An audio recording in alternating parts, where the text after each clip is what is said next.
the items in all the stores will be on sale. This is your chance to buy the dream guitar, keyboard, drums, guitar effects, mic stands, guitar strings, guitar straps, drumsticks, guitar parts, guitar cables, the cajon that you're dreaming about, and other musical instruments. So I will see you December 11, December 12, Saturday, Sunday for the legendary 2-day Christmas sale. 10 a.m. to 1 p.m. 20% off. 1:01 p.m. to 4 p.m. 30% off. 4:01 p.m. to 8 p.m. 40% off. 8:01 p.m. to mall closing. 50% off. All the items in all 10 stores are on sale. Taylor Guitars, 10% off all day long. The sale extends to online sale through Shopee and Lazada, and the same time frame and discounts apply. Strictly no reservations. Cash, credit cards, PayMaya, home credit, and GCash are accepted. So get ready to have a beautiful and happy Christmas. Be there for the 2-day Christmas sale of RJ Guitar Center, December 11 and December 12. If you want to check out the items ahead, go to www.rjguitarcenter.com. Per DTI Fair Trade Permit number FTEB-130818, series of 2021. You can now listen to RJFM and DZRJ 810 AM from wherever you are. Just type in RJ 100.3 FM on TuneIn Radio, Streama, Radio Garden, and just type in RJFM for online box radio. For DZRJ 810 AM, just type in DZRJ 810 AM on TuneIn Radio, Streama, and Radio Garden. Happy listening! You are watching the multi-awarded Radio Bandido TV on Channel 224 Sky Cable and TV Plus boxes. Simulcast on DZRJ 810 AM. Informing, advising, and entertaining the Filipinos and OFWs around the world. Streaming live on www.facebook.com/DZRJ 810 AM or on YouTube, channel RJAM News. To all Teleradio Bandido viewers and listeners, you can now watch Teleradio Bandido on our new YouTube channel, RJAM News. Hit the subscribe button and like the video. Don't forget to click the bell icon so you get notified when a new video gets uploaded. Don't miss out on our dynamite lineup. SOS, Serbisyo, Ora-Mismo, Sigurado. Programang tatalakay sa kapangyarihan ng serbisyo sibil. SOS, Serbisyo, Ora-Mismo, Sigurado. Programang hihimay sa kapangyarihan ng pamalang lokal. SOS, Serbisyo, Ora-Mismo, Sigurado. Programang maglalapit sa pamalan at mamamayan. SOS, Serbisyo, Ora-Mismo, Sigurado. Kikilos ang barangay para sa bayan. Edukasyon, kalusugan, trapiko, basura at iba pa. SOS, Serbisyo, Ora-Mismo, Sigurado. Tatalakay sa mga problemang napapanahon, problemang hahanapan ng solusyon.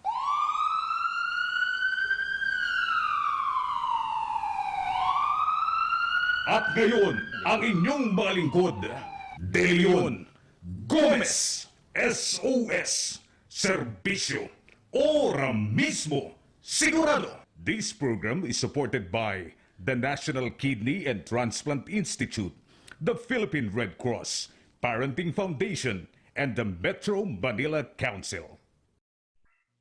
Magandang hapon mga kaibigan. Ito po ang SOS, Serbisyo Ora-Mismo, Sigurado ng ating tita ng barangay, Tita Cora Alma de Leon. Ngayon ay Martes, 23 ng Nobyembre taong 2021. Si AJ Austria, ang ating Technical Director. Ako yung lingkod, Johnny Gomez. At syempre pa, ang ating Chairperson ng SAVE na Parañaque River Foundation Incorporated. Ang Vice President ng International School of Sustainable Tourism. at Governor ng Philippine Red Cross. Bago ang lahat, mamamayan muna na SOS pa. Ang ating Tita Cora Alma de Leon. Magandang Martes, Tita Cora. Yes, magandang Martes. Today is Tuesday at ito yung aking reflection. Today we choose fairness and justice in our dealings with families and friends. What do we mean by this? Fairness means we do not arrogate to ourselves what we did not work for by the sweat of our brows. Sense of justice means fairness in our relationship with others, to have only what is due us. This will only be realizable if we exercise fairness with our dealings with our constituents. This is the reason that every Tuesday and Thursday we choose to honor the civil service awardees. Aware as we are, it is fair and just to honor them in this our program, SOS, Serbisyo, Ora-Mismo, Sigurado. Why? Because they have exemplified the best in public service. Once again, we are unceasing, unwavering, and unstoppable, the Red Cross way, now and forever.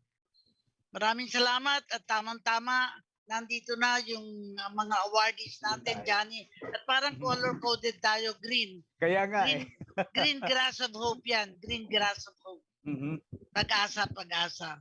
Pero nandito na ang unang natin, yung naka-picture na BP, SU, Hope Behind Bars. Yes. Oo.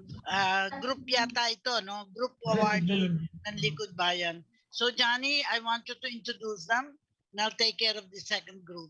Alright, narito muna mga kaibigan. Lahat sila nakangiti kahit naka-face mask yung mga yan. Ha? Ang 2021 Presidential Lingkod Bayan Group Awardee, the Hope Behind Bars Project ng Bataan Peninsula State University. Dito po yan sa City of Balanga sa Bataan. Mumunuan ng kanilang team leader na si Associate Professor 5 Bernadette B. Gabor. Kasama rin po si Administrative Assistant 2 John Robert S. Garcia, Associate Professor 3 Joanne R. Lubrino at ang Assistant Professor 3 na si Domer N. Varua. Babanggitin ko, Tita Cora, yung citation na kanilang tinanggap. For their display of compassion in action and for bringing hope to people deprived of liberty. The groups in prison skills development program gave the PDL purpose and direction as they were able to finish technical and vocational courses, engage in micro-entrepreneurship activities, and be productive individuals even if behind bars.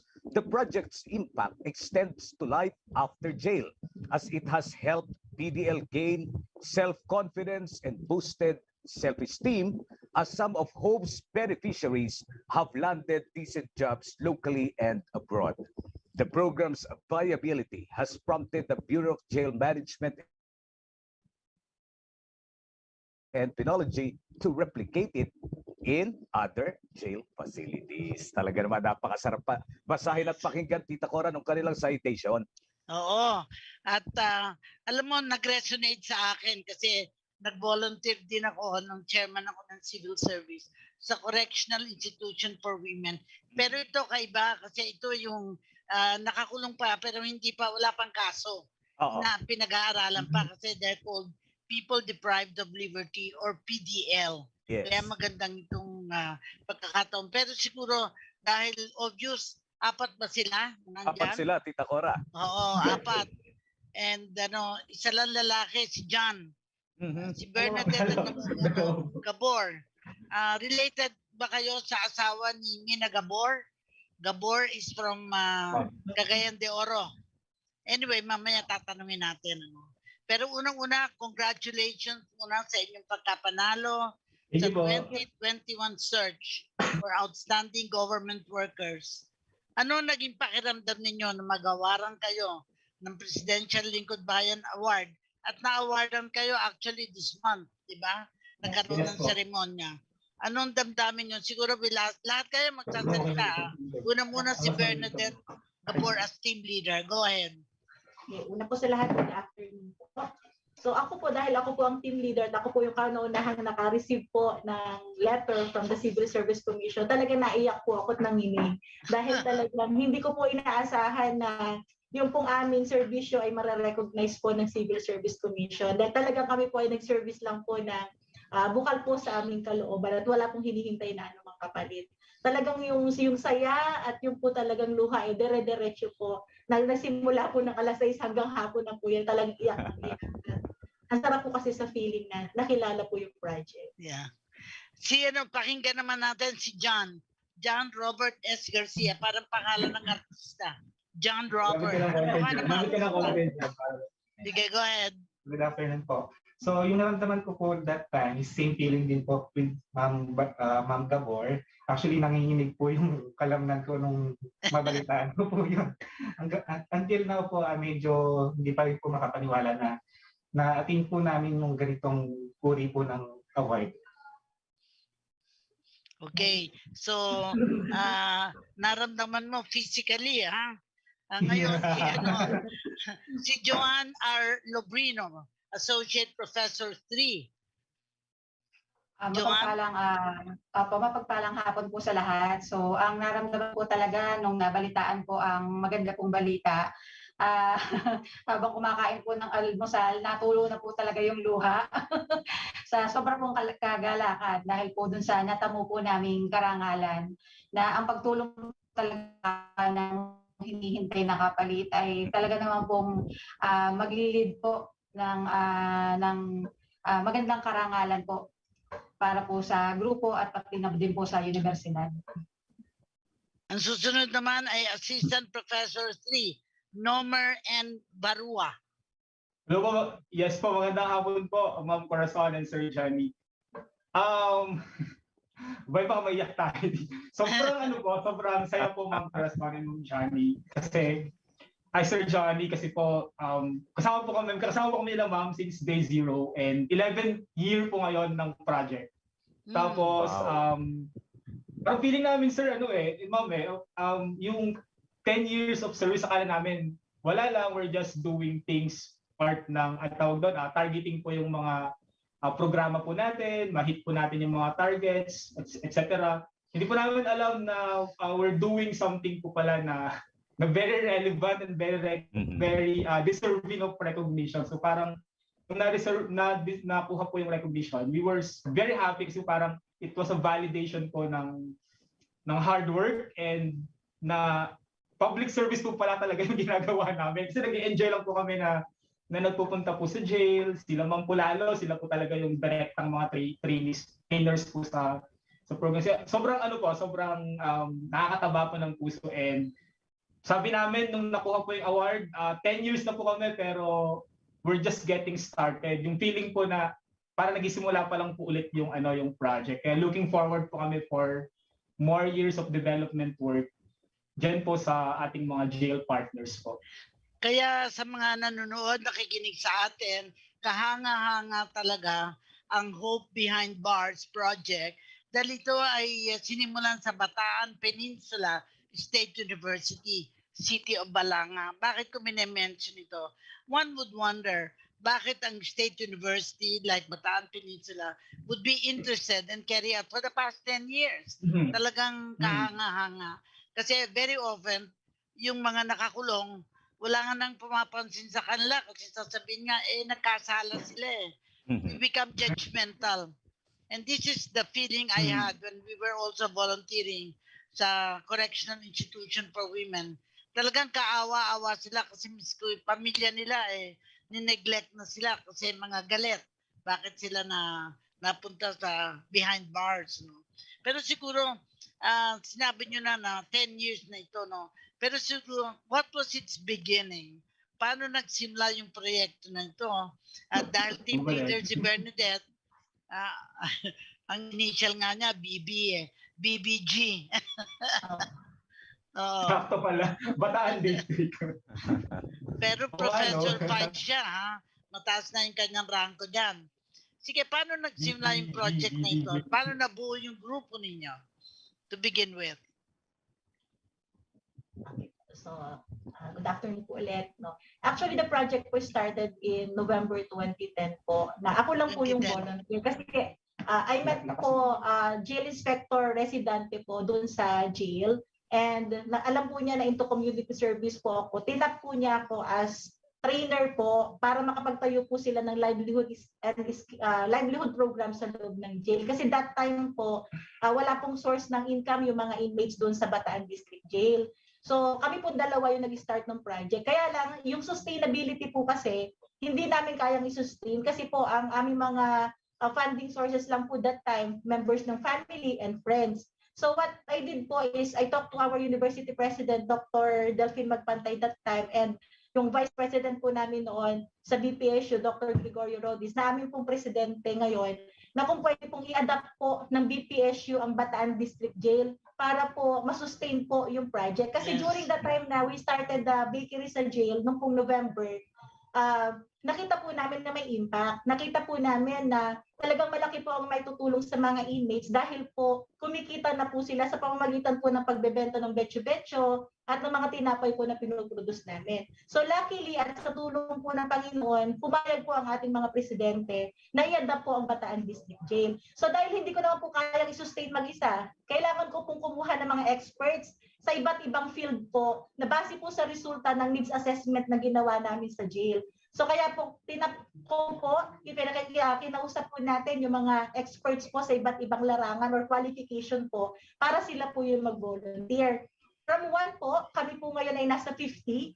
Kaya lang syempre iba-iba po yung level ng kanilang mga contributions po. Kaya kami po 4 po lagi yung frontliner na nakakasama po doon sa project.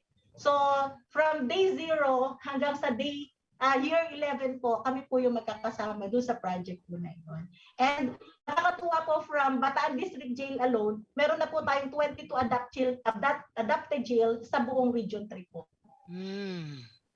Alam mo, Johnny, napansin ko, gender balance nga eh. Dalawa-dalawa Two men pala. and 2 women. Kaya nakakatuwa, kasi hindi palaging all women or all men. Ito talagang meron tayong gender balance.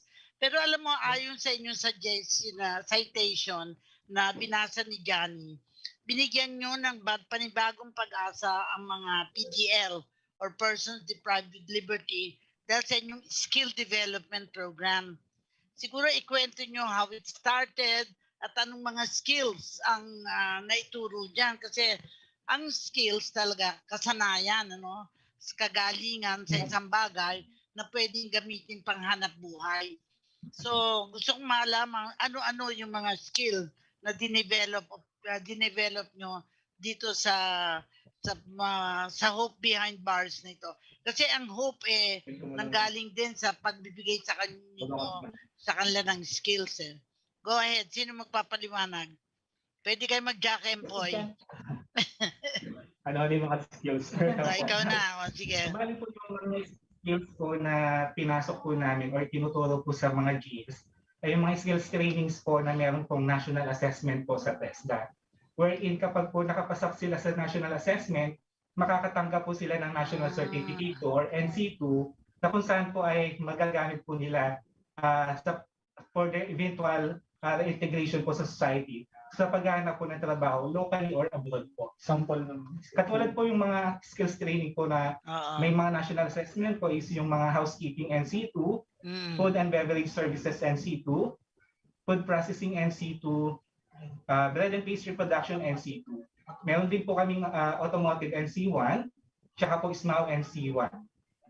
Meron din po kaming rack or refrigeration and air conditioning NC1 and agriculture NC1. So yun po. Lahat po ng skills po na yun ay mga naituro po namin sa loob ng gym. Meron akong suggestion, hindi ka namin makita dahil sa film, usod-usod kayo to the left. Kasi medyo para makita ka. Kasi hindi fair konti pang usod lang. Magkadikit kayo ng konti. Anyway, naka-face mask naman kayo, Yung skills development, natuto sila ng skill. Pero parang naging beneficial ito sa kanila. Nagkaroon ba sila ng kaperahan dahil dito? Yes. Anong nangyari? Kwento mo naman. Si Joanne. Yes, Joanne po. Apo, so basically po yung skills development program po na initially po nag-conduct po yung group ng training needs assessment po para malaman po yung pangangailangan po sa loob po ng piitan. At the same time po, nagkaroon po ng jail issues. Yun po ang naging bakery po sa loob ng jail na kung saan po ito po ay nakapag-provide po ng income po para po dun sa atin pong mga PDLs po. So, yun po yung mga naging ano po nila, source of income po nung naitayo po ang jail issues. Meron ba sa kanila na... Dagdagan ko lang po. Oo. Sige, dagdagan mo, Nomer. Sige po, Ma'am Corazon. Actually, after po ng mga trainings po nila, so syempre nagkaroon po tayo ng bakery sa loob. Yung unang bakery po sa Bataan District Jail. Meron po silang bakery po doon. Tapos po kumikita po yon, ma'am and sir. And then, meron isang story dati po, noong na dati po yung ibang mga inmates ang binibigyan ng pera. Pero dahil po nagkaroon ng chance yung iba na magtrabaho bilang baker sa kanila pong bakery sa loob, sila na po nag-aabot naman ng pera sa mga dumadalaw sa kanila. So may mga ganun pong mga eksena. Hindi lang po yun. Opo ma'am, nung 6th year po ng project, marami na pong nakalaya eh. So yung mga nakalaya po na yun, trinace po namin sila, hinanap po namin sila. Tapos po, na-discover po namin na yung ibang mga nakalaya, nagtayo ng homemade business, gumagawa ng cake sa bahay, binibenta.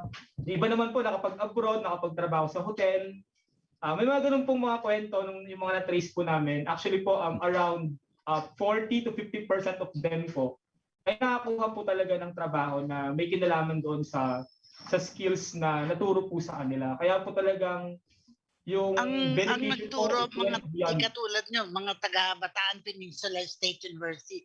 So ang pondo nanggaling din sa binigang, tinulungan kayo ng inyong presidente na... Pondo, ma'am. Oo. Sige, pakikwento. Yes po. As to fund source po, tumulong po ang BPSU sa pagbibigay po ng pondo para po maging sustainable yung project. But hindi naman po enough na BPSU lang po yung magpa-fund ng project. So, we ask po the help po ng TESDA Bataan. We also ask po the help of BPI and even the OST po donated 508,000 worth of equipment para po doon sa bakery sa jail. We also ask po the help of Rotary Club of Balanga and Bataan Association of Rotary Clubs and other non-government organizations po para ma-sustain yung project. Ang maganda lang po sa amin, hindi po kami nahihirapan talaga na humanap po ng pondo para po mapagpatuloy po yung ating proyekto na Hope Behind Bars. Kasi tiwala po sila na in good faith po talaga, nabibigay po natin sa kanila yung mga donate po nila tulong po para sa ating jails. Alam mo, talagang modelo ang proyekto na ito. Unang-una, nanggaling sa isang state university. Very often, ang state university, ang interest ng mga estudyante sa loob. Kayo ang nangyari kayo sa inyo, nagbuko doon, nagbigay pa kayo ng pag-asa sa mga nakakulong. Nakakulong nga sila, pero ang pag-aaral ay dinala nyo sa kanila. Sa inyong damdamin, ang sinabi nyo na mga skills development, may mga nakapunta na abroad. Kasi importante dito, na-release sila eh. Hindi naman sila nakakulong eh. Temporary lang pagpunta doon. Dahil temporary, they have to show good faith, they have to show na kaya nang mabuhay sa labas. Pero hindi talaga nila makakaya kung wala silang skill para magkaroon ng hanap buhay. Yes. Ikaw, Johnny, ano nakita mo sa proyektong ito na para sa akin talagang marketing hope? Marketing hope sa mga PDLs. Johnny. Unang-una, magbibigay ako ng komento tapos yung aking tanong, Tita Cora, ha? Yung kanilang binabanggit 11 years itong kanilang grupo. Alam po pala ninyo, habang tayo ay merong ginagawang mabuti, lalo tayong parang dumadaan dun sa putas ng karayom na ini-scrutinize yung ating mga yung ating mga trabaho. Kaya nga yung sinabi ni Sir kanina, looking forward for more years, talagang maghihigpit talaga yung ating challenges. Anyway, ang aking tanong para sa grupo, Tita Cora, this is not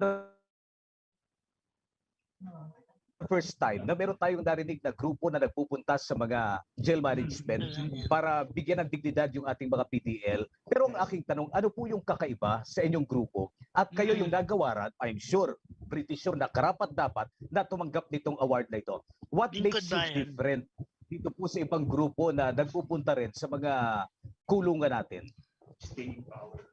So siguro po ang masasabi ko lang is the sustainability of the project. Na tinututukan po namin sila from day one of the training hanggang sa last day po ng training. Makalabas. At ang kagandahan po dito, hindi po kami nag-stop sa loob lang ng jail. Pag nakalaya po yung ating mga PDL, sinusundan po namin sila. That's why we have the project Life After Bars.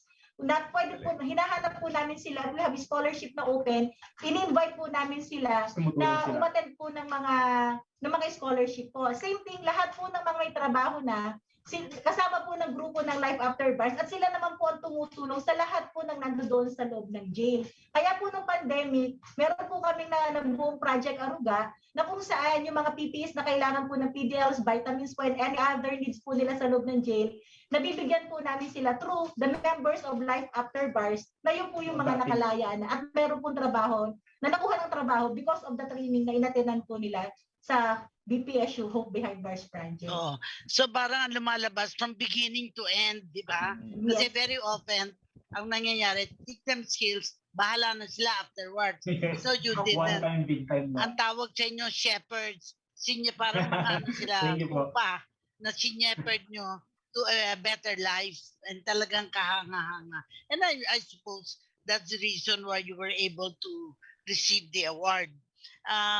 Ano-ano naman positibong impact ang inyong programa sa mga PDL, sa mga jails pa?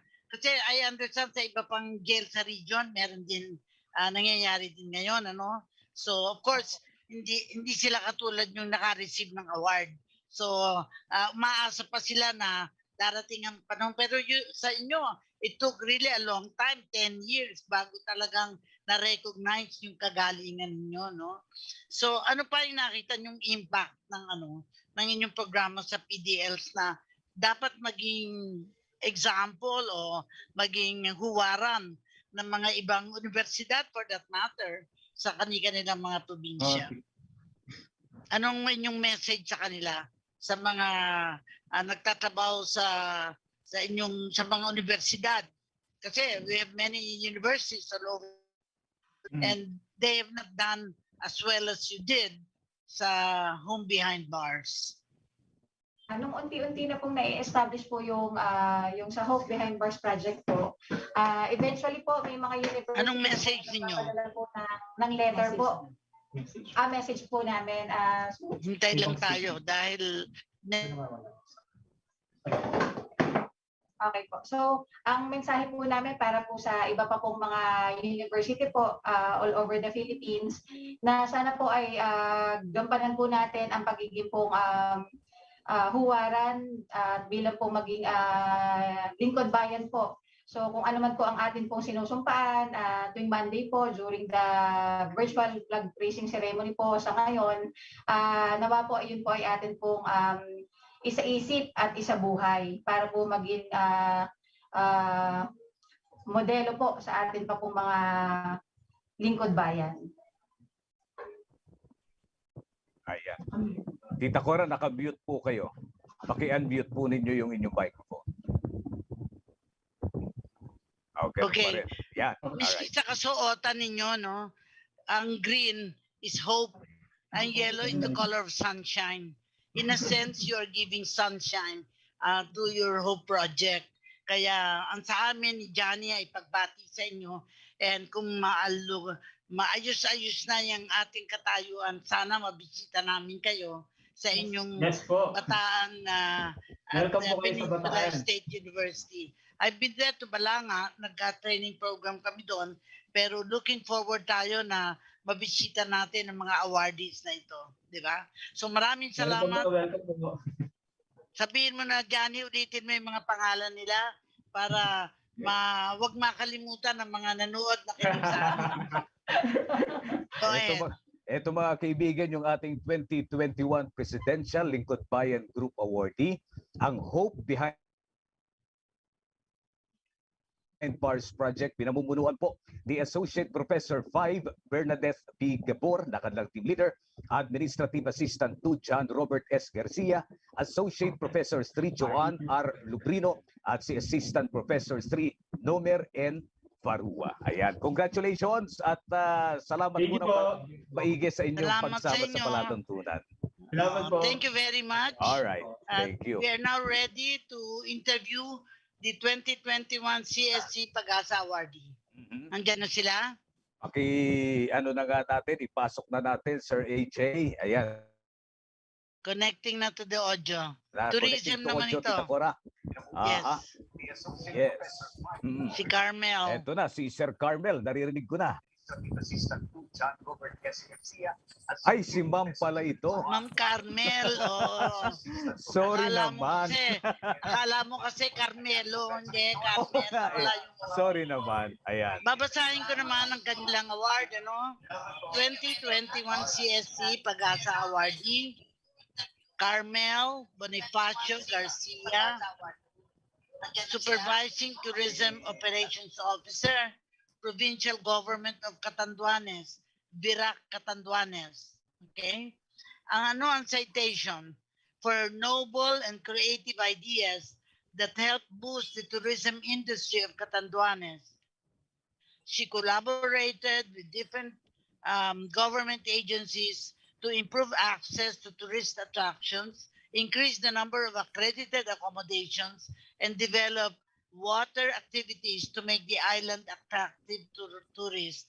These initiatives yielded a multiplier effect on the province's economic development, local products promotion, poverty alleviation, environmental conservation, and employment generation opportunities for women, indigenous communities, and young people.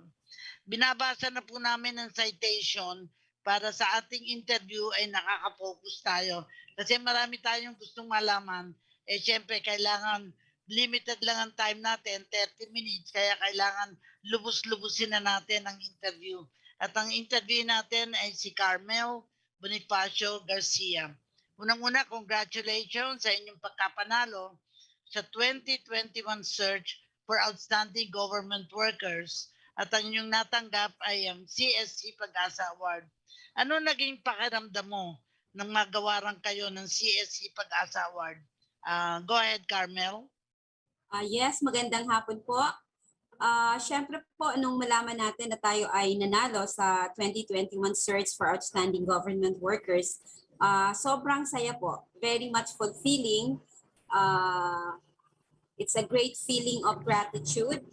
Kasi siguro I would say na all efforts paid off, having garnered the highest accolade that is being given po sa mga government workers. Opo. Unang-una, magbigay ka ng counting personal background, family mo, education, saan ka nag-aral, at bago ka naging, of course, top honcho ng Tourism Operations Officer ng Provincial Government of Catanduanes. Background. Opo. Ako po ay tubong Katandunganon. Dito po ako pinanganak sa Catanduanes. Dito po ako nag-aral ng elementary and high school. And noong kolehiyo, tayo po ay nabigyan ng pagkakataon na makapag-aral po sa University of the Philippines sa Diliman. So ako po ay nagtapos ng kurso ng Bachelor of Arts in Public Administration. So after graduation from UP, nagtrabaho po ako sa iba't ibang private companies, hop in, hop out. Pero very short lang po yung stint. Siguro I'm really meant for the government. So it was in the year 2000 when I was redirected to come back to Catanduanes. So when I started at the provincial government, I started as one of the secretaries of Governor Hector Sanchez, now the congressman of Catanduanes. So when his term ended, I was appointed as the Tourism Promotions Officer of Catanduanes until I got my promotion as Supervising Tourism Operations Officer.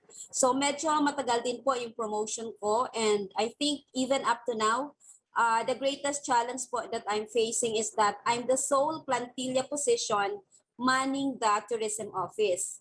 Madami po akong staff, very much supportive sa akin ang provincial government of Catanduanes.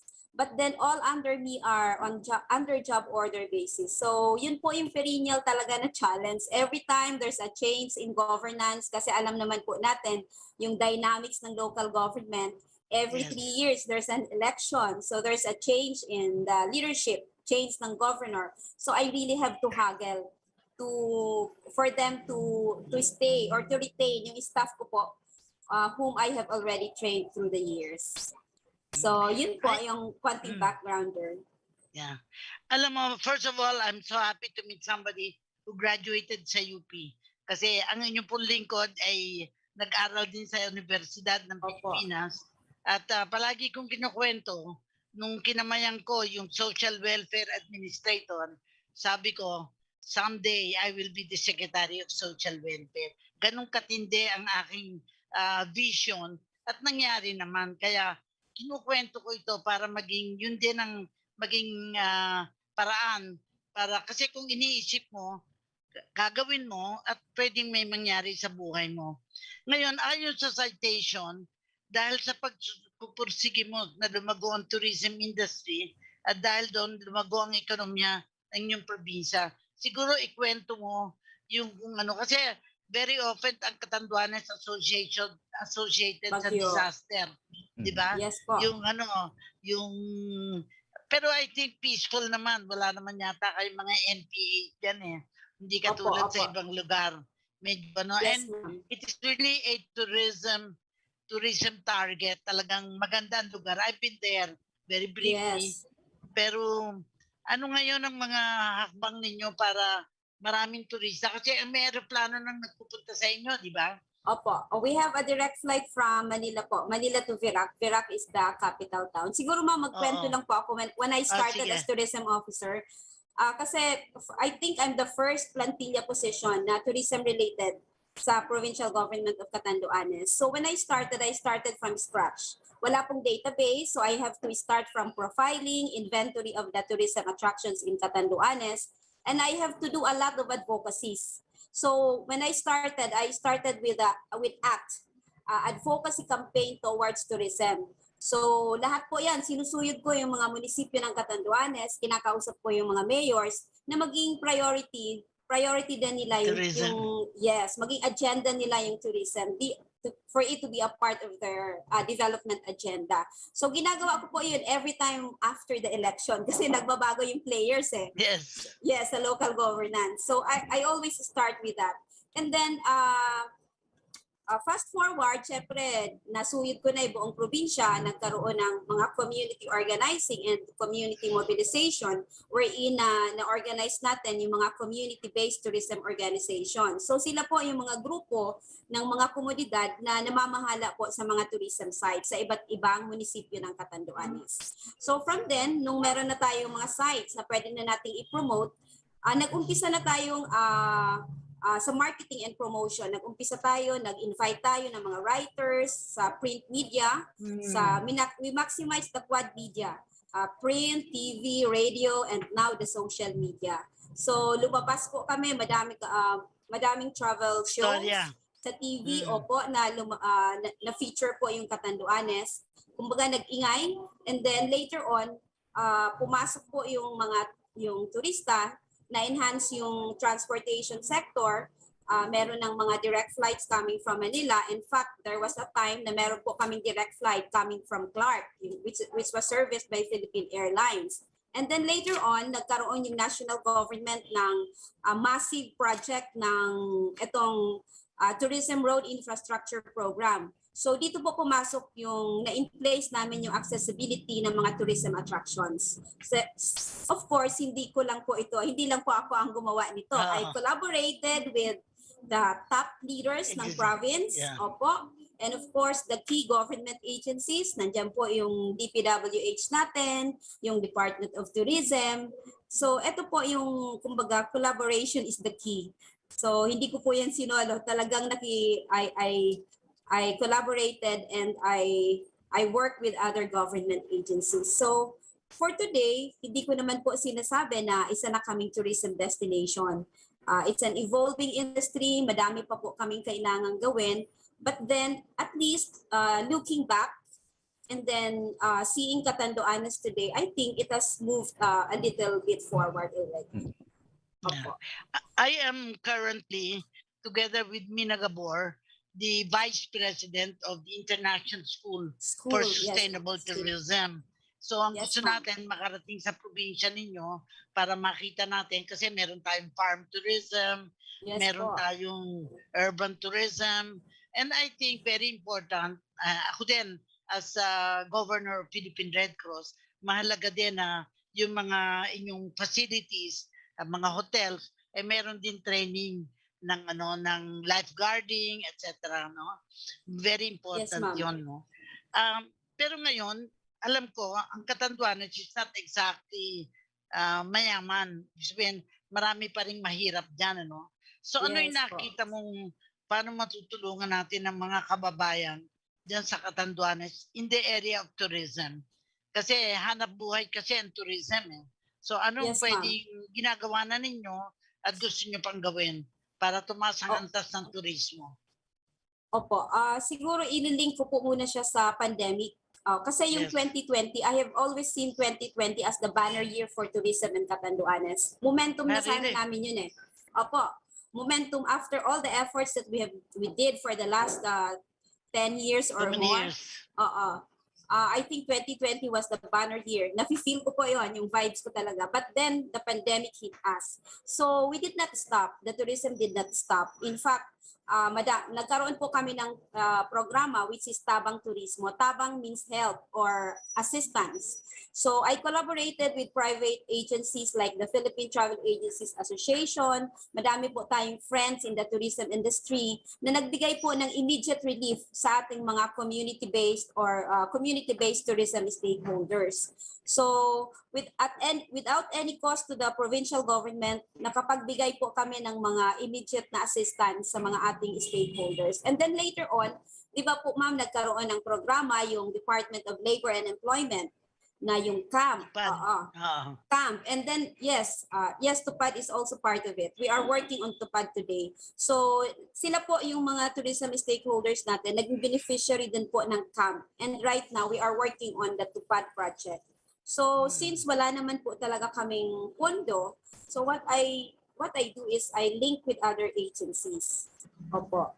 So, yes, and based on the narration ng mga stakeholders natin, especially dun sa mga community-based tour guides, for example, malaki po talaga sana yung naitulong ng turismo sa kanila. In fact, yung mga tour guides natin, may mga estudyante tayong tour guides na nakakasustain ito ng kanilang daily expenses going to... Yes. Opo.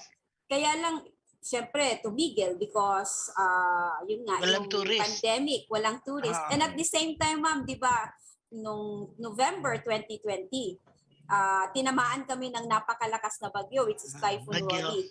So, mas lalo pang na-amplify talaga yung paghihirap ng mga tao. So, pero I could say na very resilient po talaga yung mga Katandunganons. In fact, kahit na pandemic tayo, madaming mga tourism enterprises na nag-emerge. So I am confident na pag nag-reopen po talaga yung tourism in Catanduanes, we are ready to welcome and receive again guests and visitors. Kasi pag eroplano, madaling makarating. No? Pag barko, mas mura.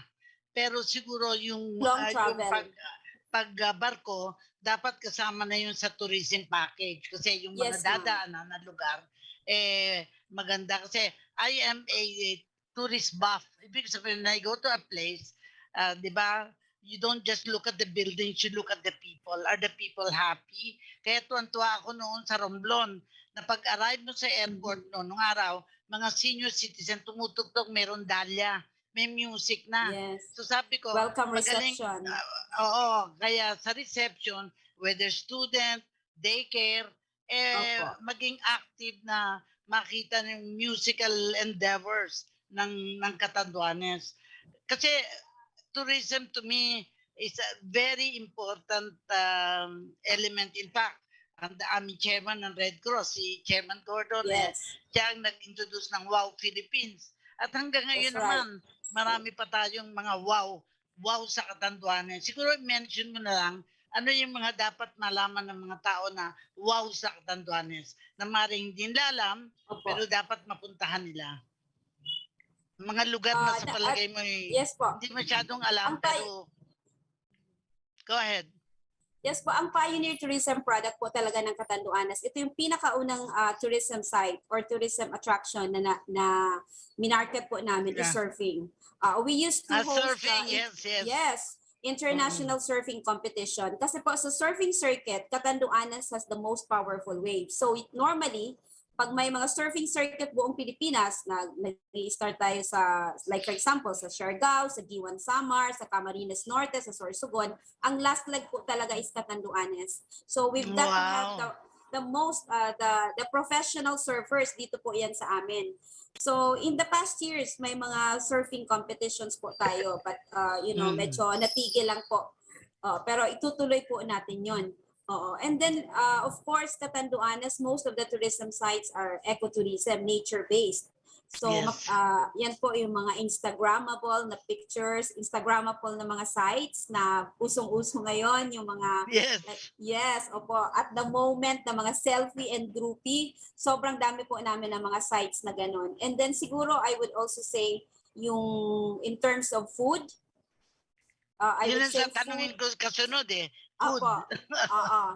So, madami kaming pagkain na unique lang sa Catanduanes. Like for example, yung tapa from Calabao. I like that. Dapat puntahan natin dyan yun.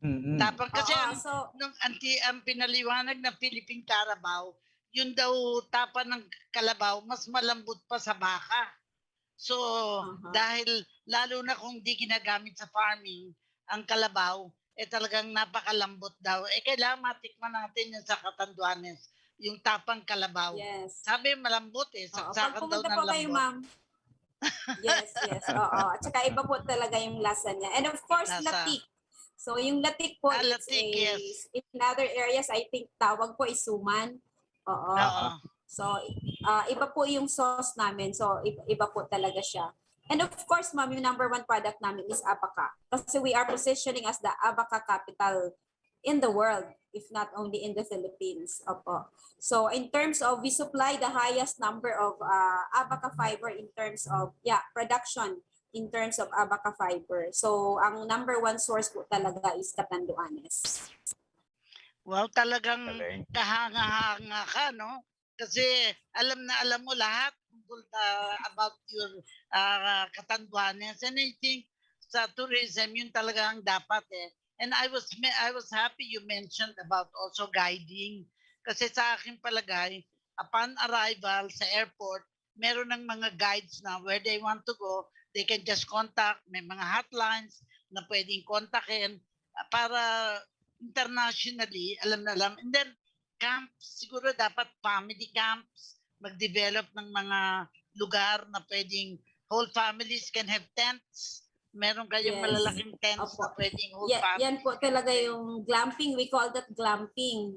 Parang glamorous camping. Opo. Yan po kasi yung trend ngayon. Because, new word. Mga naka two-piece bathing suit, mga pinapakita lahat. Hindi iba po yun. Anyway, nakakatuwa, no? Because if you are the head of the tourism, I will know for sure that you will be successful because you're so enthusiastic about and I think that's why you really deserve the award, the Pag-asa Award, dahil naniniwala ako na isinasabuhay mo din ito sa just with this interview. We're amazed na parang feeling namin kailangan magpunta na kami sa Catanduanes, baka kami maiwan sa pansitan dahil marami na nakapunta, hindi pa kami nakakapunta. Nakapunta lang ako dyan because of the disaster Hindi pa ako nakakapunta dyan ng hindi disaster. So, may na lang ating panahon, Johnny? Meron kang message para kay Carmel? Actually, Tita Cora, habang nagpapaliwanag si Ma'am Carmel, pinahahanda ko na yung aking overnighter. Kaya lang baka kulang Tita Cora, baka kulang yung isang backpack lang para sa mga backpackers. Ma'am Dapat sir, Carmel, at least 1 week. dapat At 1 least a week. week. Ang gusto At kong least 5 days. maintindihan, 5 days. Opo. ayan, oo. Ang gusto kong malaman, open na ba ulit ang Catanduanes? Dahil Opo. doon sa mga pabago-bagong guidelines ng local government at ng national government, importante na meron tayong iisang direksyon na tinatahak. Kumusta ang Catanduanes, ang turismo? Bukas na ba? Pwede na ba kami magpunta ni Tita Cora? Yeah, unfortunately, sir, hindi pa po. Hindi pa. Kasi, yeah, we are under alert level 4. I think we're the sole province in the whole Philippines na alert level 4. So, but the good thing is, medyo bumaba na po yung cases namin. So, hopefully, maybe by mga projection ko, mga 2022. So while waiting for the reopening, we are preparing our tourism sites and we are also preparing our tourism workers. We already have 83% na vaccination rate for the tourism frontline workers. So siguro mag-aantay-antay lang po tayo, but we will open with a bang. Ayan, Next year. napakaganda. Hindi, ang ganda dahil while you are preparing, you can already parang prepare your people how to face the tourists. Kasi very often, yun ang kailangan eh. Yung alternatives na, kaya sabi nga ni Johnny, ambag lang niya, isa. So baka hindi na siya maligo. Kasi pagkaligo na, aalis na siya. Dali lang. Kulang kanya ano. Pero alam mo yung katulad na ginawa nung sa Boracay, di ba nagbebenta sila ng sako ng asukal, na ginagawa nilang shorts at saka para sa mga foreigners. Hit na hit yun noon eh. Ewan ko ngayon, parang mga mumu na yata ang ibinebenta ngayon sa Boracay eh. But anyway, ano pa ang future na gusto mong makita, Carmel, dyan sa Catanduanes? Yung pang problema na you need to face, yung reality na kailangan prepared ang mga community, no? Na wag lolokohin yung mga turista, wag yung talagang alagaan nila ang turista dahil ang turista mag-i-improve ng ekonomiya ng Catanduanes. Opo. Actually, ma'am, malaki po yung tulong sa amin ng Department of Tourism in terms of capability building. And sa capability building na mga ginagawa po namin, it's not only skills training but also values formation. So doon po pumapasok yung inculcation ng value sa ating mga tourism frontliners na talagang dapat bigyan nila ng pagpapahalaga ang turismo kasi ang turismo ay isang industriya na economic multiplier. Alam naman natin na pag lumago yung turismo, ito ay merong rippling effects. It cuts across all sectors. Madami pong sector na involved sa tourism. Pag pumunta ang turista, nandiyan yung transportation sector. Siyempre, ang turista kakain. So, magbe-benefit yung mga restaurants natin. Siyempre, matutulog siya. So, yung accommodation establishments, magkakaroon ng negosyo. Siyempre, bibili po yan ng mga souvenir products. So, yung mga local producers natin, magkakaroon ng kabuhayan. So, lahat po ay magbe-benefit, magbe-benepisyo sa turismo. Kaya dapat po talaga ay pangalagaan po natin. Tayo mismo na tao ay turismo. Tita Cora, may singit ko lang. Dahil kakambal ng turismo yung basura, lalo na ang Virac, ang Catanduanes, typhoon prone. Hindi man gustuhin ni Ma'am Carmel, tuwing umuulan talagang yung mga basura ay napupunta sa mga anong tawag dyan, yung dagat, sa shorelines. No? Paano po ninyo pinangangalagaan naman ang environment, Ma'am Carmel? Opo. Apart from yung mga solid waste management program ng ating mga munisipyo, meron po tayo, sir, ng isang sustainable na project. One Tourist, One Tree program. So meron po tayong Regreening the Environment project. Before nung talagang meron mga turista, we enjoin them or we encourage them or sometimes mandatory, especially pag hawak ka ng mga tour operators, na dapat talaga magtatanim sila ng puno. So now na wala po tayong turista, we rebranded, we repackaged that program and we call it as Trees for Tourism. So, since domestic tourism po muna yung open sa amin, minsan meron namang mga mangilan-ngilan na pumupunta. Like for example, last week we had a tree planting program. Just last weekend pala, tree planting with personnel from Department of Foreign Affairs. So nag-tree planting po kami sa isang tourism site. So ito po yung environmental protection program na ginagawa ng Provincial Tourism Office to complement with the solid waste management program na sinasaklaw po ng mga municipal local government units. Meron din naman na tinatawag naming spiritual journey. Pupuntahan yung mga simbahan na kaiba. Ibig sabihin maganda yung struktura at saka walking tour of Iraq. Mga possibilities yun eh. Oo. Yes po, we call that faith tourism. Opo, yung mga pinupuntahan po, yung mga, faith. And all types of religion, hindi naman Catholic lang. Po. Mga simbahan ng iglesia, ng protestante, lahat pwedeng puntahan. Pero of all the sites sa Catanduanes, ano yung sinasabing number 1 na pinupuntahan sa Catanduanes? Do you know any historical or parang popular sa Catanduanes? Bukod sa surfing. Before the pandemic, ito po yung Malabatanes namin na site, which is the Binurong Point. So, nung unang ma-feature siya sa Jessica Soho, yun po yun, I think that was 2016. Okay. Opo, so, February 2016, that was the time na na-feature siya. So, dumagsa po talaga yung turista sa amin. Ito yung Malabatanes na site namin na napakaganda po ng view. Oo. So, masasabi niyong, kasi ang nakita ko, pagpunta dun sa isang lugar, kailangan may, alam mo, sa abroad palagi kang may mababasa. Kung hindi mo na mabasa sa papel, nababasa mo na doon sa site itself. Minsan kasi yun ang nakakalimutan. Nakita ko yan na parang mawawala ka, papunta lang sa Rizal the other time sa Antipolo, nakawala-wala kami kasi walang signage. You are now entering like this. Importante yun kung lahat ng barangay na papasukan, may pangalan para alam na alam kung nasaan sila, where they are going.